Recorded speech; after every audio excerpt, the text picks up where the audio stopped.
Welcome, everybody, to this week's podcast episode for the Financial Freedom for Physicians podcast. I'm your host, Dr. Christopher Liu. And as you know, we have 4 types of freedom: time, financial, location, health freedom. And in that light, I'm always bringing guests that are doing innovative things on the cutting edge, impacting the world. So today we have Jason Skeesick, and he's an entrepreneurial evangelist with a military mindset and the spirit of a puppy. So we're going to talk all about entrepreneurship, core values, building a tribe, and succeeding in business and life. So Jason, welcome. Dr. Chris, thank you. It's so nice to meet you. I'm really excited to be here today. Yeah, you have quite an interesting bio background. You know, you do a lot of interesting things. I know you're in jiu-jitsu, and which is really great. And so tell us how you got started, your bio, and what you do, and we'll go from there. Yeah. So I guess for me, I've had a meandering path up the hill, Doc.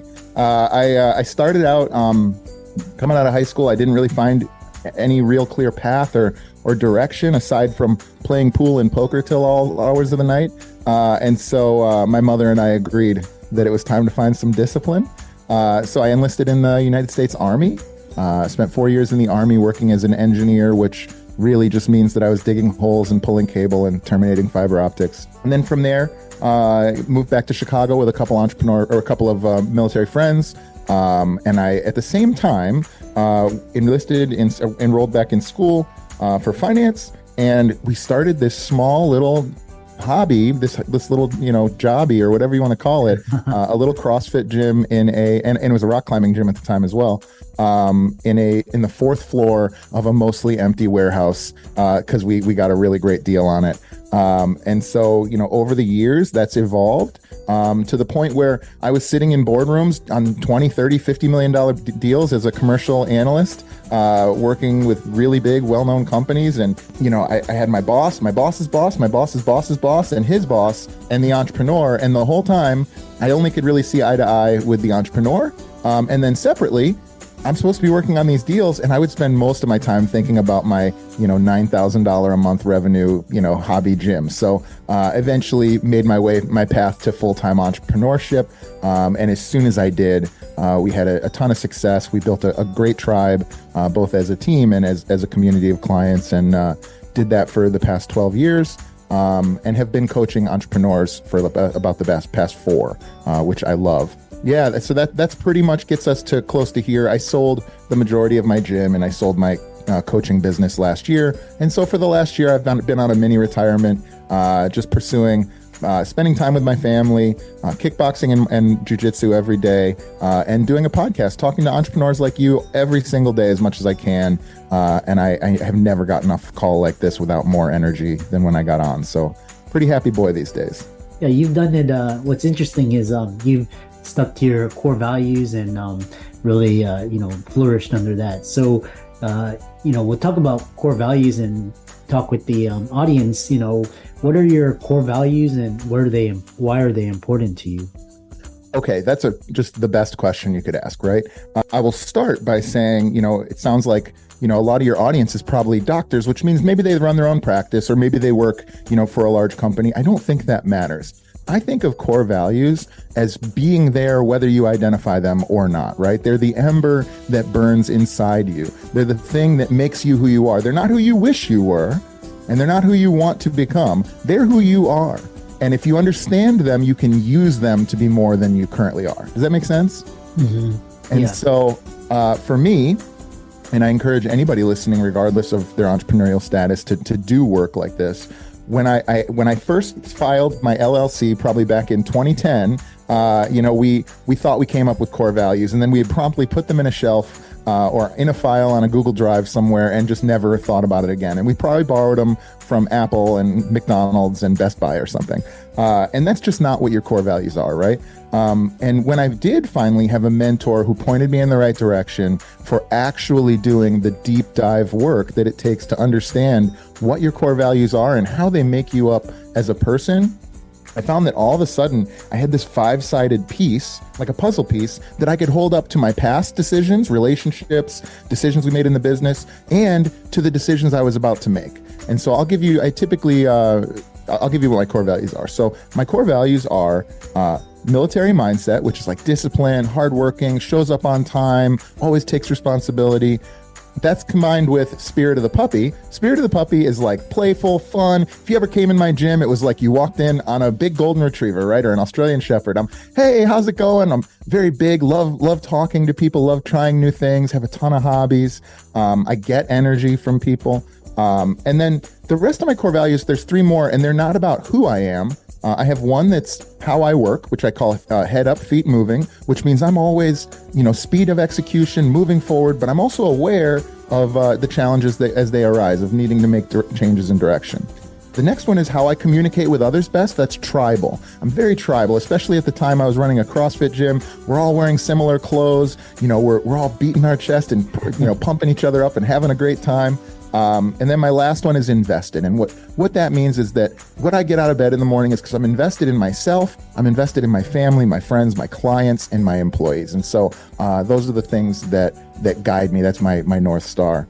And so with those 5 core values and what they mean to me and my team, by the way, we would use them in conversation all the time.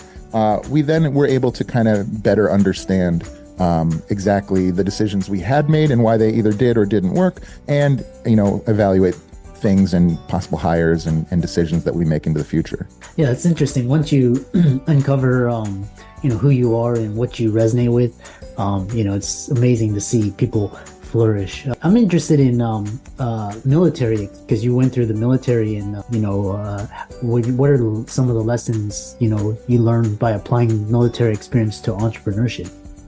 That's a really good question.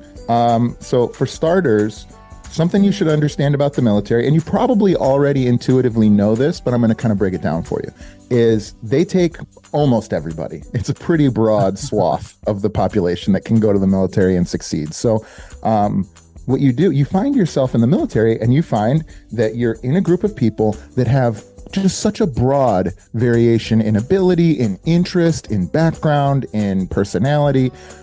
But we're not going anywhere, which means it's very rare and difficult to get kicked out or quit the military, right? And so what they've done is they've figured out systems for like basic training. Basic training is getting you on the right page with the military core values. We literally repeated military core values every single day.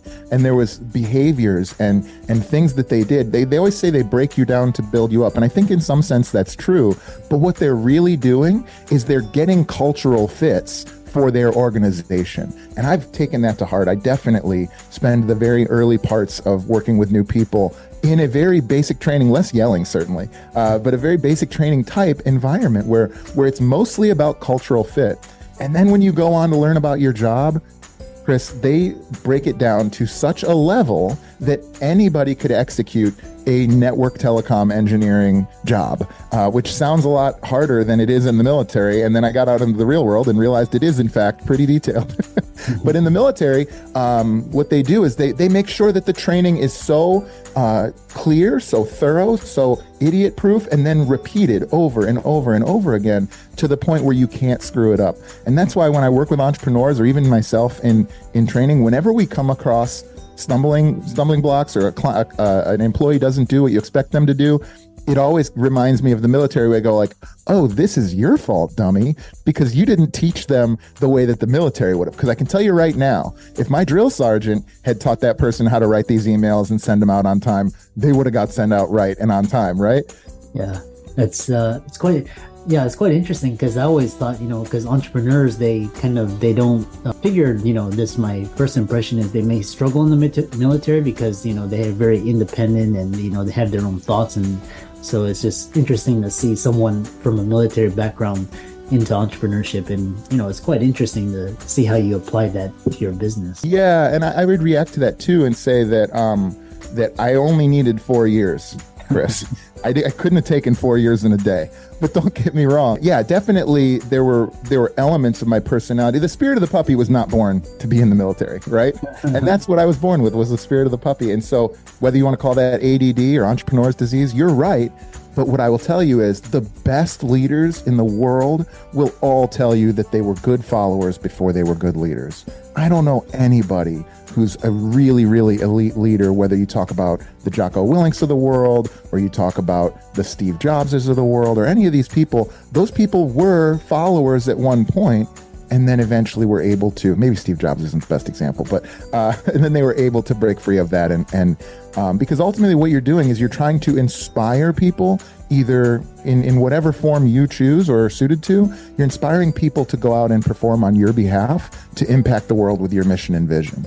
And in order to do that, you need to understand what those people are going through, and you need to be able to recruit them to want to do this stuff for you. Does that make sense? Yeah.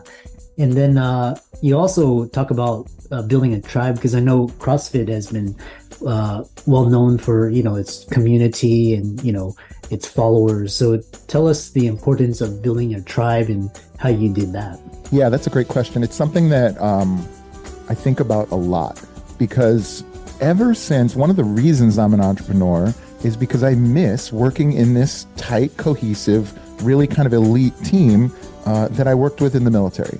And the only place I've been able to find that has been in tribal organizations, in organizations where, literally the metaphors that you probably use as much as I do, shoulder to shoulder, fight back to back. You got my six, we're fighting out of a foxhole. Who do I want in a foxhole? There's a reason why those things are there. And it's because it's only when, if it's just a job, it's really difficult to have the camaraderie, the brotherhood and sisterhood that comes along with sort of that military kind of tribal feeling.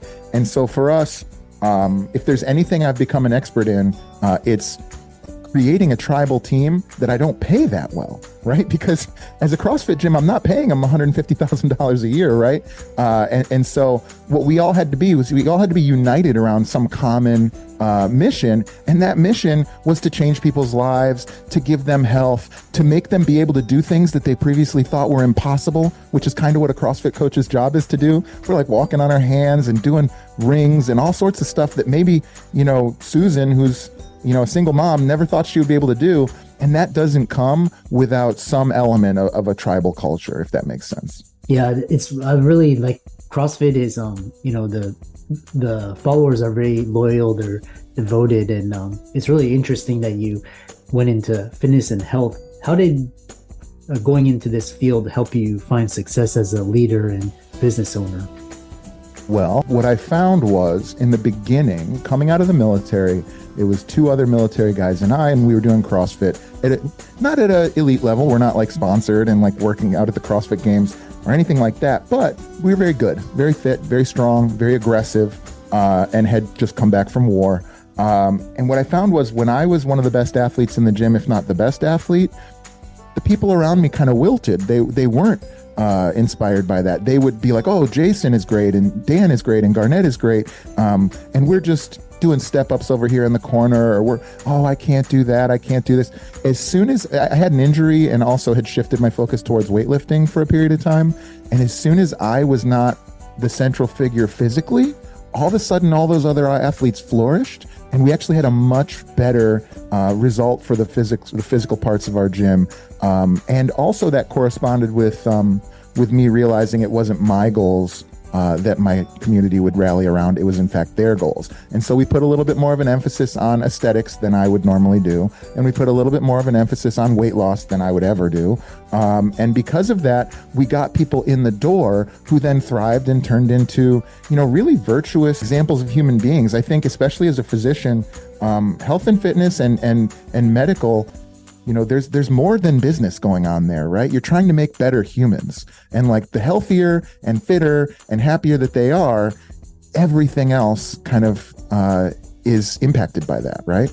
It's quite interesting how things you can focus on in different areas and apply those different areas. One question I get quite often is, entrepreneurship, you're working hard, a lot of entrepreneurs, they love their work, but how can entrepreneurs fill their days with work that gives them energy and still be successful? It's a really good question. So I think a lot of folks start businesses, particularly, this is my expertise, right? Particularly in fitness, you start a business out of passion and love. You want to make an impact on the world through that. and you don't realize that there's going to be spreadsheets involved, and there's going to be credit cards involved, and there's going to be emails involved, and all these other things, bills, right? One of the things you need to realize, I call it the beautiful butterfly paradox, is on the one hand, you're a beautiful butterfly, you're an entrepreneur, you created something where once there was nothing, and you've set it free into the world, and you are special.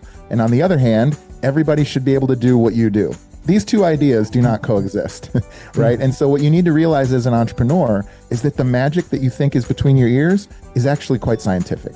And if you take the time to codify it and detail it for those folks that maybe aren't, visionary entrepreneurs, you're going to get a lot better results. And then separately, there are people who love digging into spreadsheets. I'm actually one of them, by the way. There are people who love checking in with clients every single morning and doing disciplined work. There are people who I met at the bank who love reading legal contracts and making sure that covenants are upheld every single month. That's not me, but those people exist. And you can find those folks who can get just as excited for your core values and your mission. They just happen to love different aspects of it than you do. And I've been successful at doing that over the years. Yeah, you found a lot of success, and a lot of individuals are interested in hearing about you. I know a lot of the audience is into fitness and jiu-jitsu as well. So how can people follow you? I know you have a website, contact you, and maybe work with you. Well, so for starters, we talked earlier about core values, and I mentioned military mindset and the spirit of the puppy. Well, this tattoo, if you're watching the video, is the military mindset is the spear, and the clover is the spirit of the puppy. And so that is why my podcast and my website is Spear and Clover, spearandclover.com, Spear and Clover on Instagram, Jason Skeesick, no spaces, on Instagram as well. And honestly, whether you're a physician, an entrepreneur, or maybe thinking about an entrepreneurial idea, I spent the last year getting on phone calls with entrepreneurs. So I would love to hear from you, and I would love to see if I can help in any way that I can. Yeah, it's been a great discussion. So glad we were able to connect, and thanks for sharing all your alpha and your wisdom. For all the listeners out there, Jason's resources will be in the links and show notes. So thanks so much, and be sure to follow Jason on all of his media channels and website. And we look forward to hearing about your future success. Thank you, brother.